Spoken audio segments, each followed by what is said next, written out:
మిత్రులారా నమస్తే. పరమపుణ్యప్రదమైన పోతన భాగవతం ప్రహ్లాద చరిత్రకు మనసారా స్వాగతం. ప్రహ్లాదుడి గురువులైనటువంటి చండామార్కులు తమ నిత్యకృత్యాల కొరకై జపతపాల కొరకై గృహాలకు వెళ్ళినప్పుడు పిల్లలకు విరామ సమయంలో ఏం చేస్తున్నాడు? ఆటలకు తన్ను రమ్మని పాటించి నిశాటసుతులు భాషించిన దోషాటకులేంద్ర కుమారుడు పాటవమున వారి జేరి ప్రజ్ఞాన్వితుడై. ఆటలకు తన్ను రమ్మని పాటించి నిశాటసుతులు భాషించిన ప్రహ్లాదుడితో తన సహాధ్యాయులైనటువంటి ఆ రాక్షస కుమారులు రా ఆడుకుందాం అంటూ పిలిచినప్పుడు దోషాటకులేంద్ర కుమారుడు పాటవమున వారి జేరి ప్రజ్ఞాన్వితుడై. ప్రహ్లాదుడు ప్రజ్ఞానిధి, మేధాసంపత్తి కలిగినటువంటి వాడు. అలాంటి ప్రహ్లాదుడు నేర్పుతో వారిని చేరి ఏమంటున్నాడు? చెప్పడొక చదువు మంచిది, చెప్పెడి తగులములు చెవులు చిందరగొనగా, చెప్పెడు మన ఎడనొజ్జలు చెప్పెదనొక చదువు వినుడు చిత్తములలరన్. చెప్పడొక చదువు మంచిది. మన గురువులు ఏనాడు ఒక్క మంచి చదువు కూడా మనకు బోధించటం లేదు. చెప్పెడి తగులములు చెవులు చిందరగొనగా,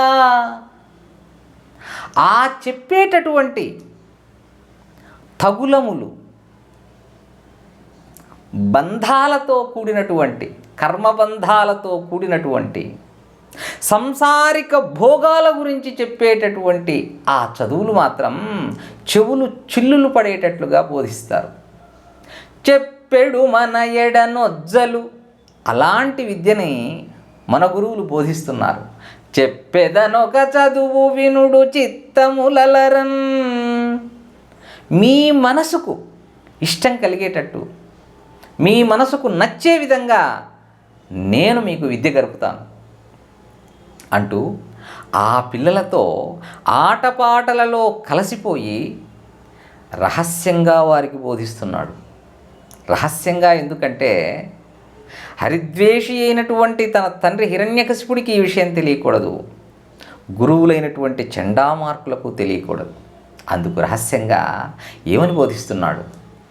బాలకులార రెండు మన ప్రాయపు బాలురు కొందరుర్విపై గూలుట కంటిరే, గురుడు క్రూరుడనర్థ చేయంబునందు దుశ్శీలతనర్థకల్పనము చేసెడి, గ్రాహ్యముగాదు శాస్త్రమున్ మేలెరిగించెదన్ వినిన మీకు నిరంతర భద్రమయ్యడిన్. బాలకులార రండు, మిత్రులారా రండి. మన ప్రాయపు బాలురు కొందరుర్విపై కూలుట కంటిరే. మన వయసు వారు ఎంతోమంది ఈ భూమిపైన ప్రాణాలు కోల్పోవటం మీరు చూస్తూనే ఉన్నారు కదా. కాబట్టి జీవితం ఎంత అశాశ్వతమైనదో, జీవితం ఎంత అమూల్యమైనదో, విలువైనదో గ్రహిస్తూనే ఉన్నారు కదా. గురుడు క్రూరుడనర్థ చేయంబునందు దుశ్శీలతనర్థకల్పనము చేసెడి. ఈ దయమాలిన గురువులు నిష్ప్రయోజనకరమైన విద్యల్ని ప్రయోజనకరమైనవిగా మనల్ని నమ్మిస్తూ,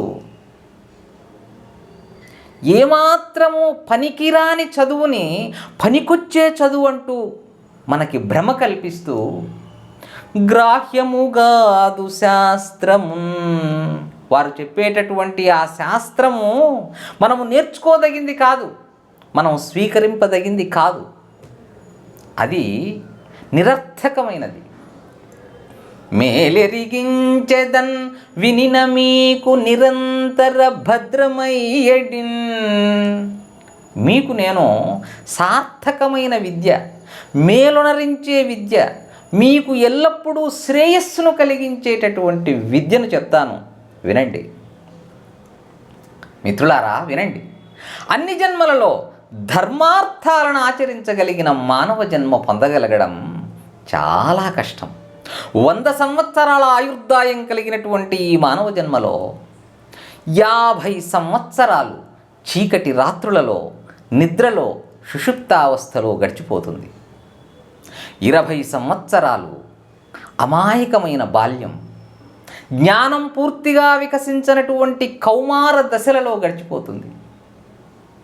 మిగిలిన 30 ఏళ్ళు ఇంద్రియ సుఖాలకు వసులై, కామక్రోధ లోభ మోహ మదమాత్సర్యాలని అరిషడ్వర్గాలకు బందీలై, ఆశాపాశానికి కట్టుబడి పెళ్ళాం, పిల్లలు, అన్నదమ్ములు, అక్కచెల్లెళ్ళు, తల్లిదండ్రులు, మిత్రులు, బంధువులు, ఇల్లు, వాకిళ్ళు, పాడి పంటలు, ఆస్తిపాస్తులు అంటూ మోహంతో మాయలో పడి ఈ సంసార జంఝాటాన్ని జయించే మార్గం కనబడక సాలెగూటిలో చిక్కుకున్న కీటకం వలె యాతనల పాలవుతున్నాడు.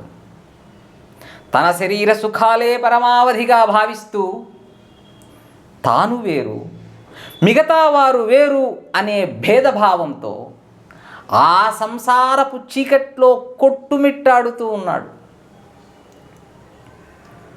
కాబట్టి కౌమార దశ నుండే బుద్ధిమంతులై భగవద్భక్తిని కలిగి ప్రవర్తించాలి. దుఃఖాలు ఎలా మనం కోరకపోయినా మన జీవితంలోకి చొచ్చుకొని వస్తాయో, అలా సుఖాలు కూడా ఏమాత్రం మన ప్రమేయం లేకుండా మన జీవితంలోకి వస్తాయి.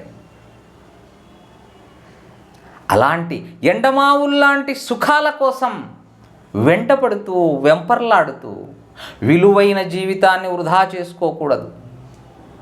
సకల ప్రాణికోటికి శ్రీహరే ఆత్మీయుడు, శ్రీహరే రక్షకుడు. ముక్తి కోరేవారు జీవితాంతం ఆ శ్రీమన్నారాయణుడి పాదపద్మాలను సేవించడమే కర్తవ్యంగా జీవించాలి. మన హృదయ పద్మాలలో కొలువైనటువంటి ఆ శ్రీమన్నారాయణుణ్ణి సదా ధ్యానించడమే మనం చేయవలసినటువంటి ముఖ్యమైనటువంటి పని అంటూ ప్రహ్లాదుడు తన సహాధ్యాయులకు ఇంకా ఏం బోధిస్తున్నాడో మిత్రులారా తర్వాతి వీడియోలో తెలుసుకుందాం. శుభం భూయాత్.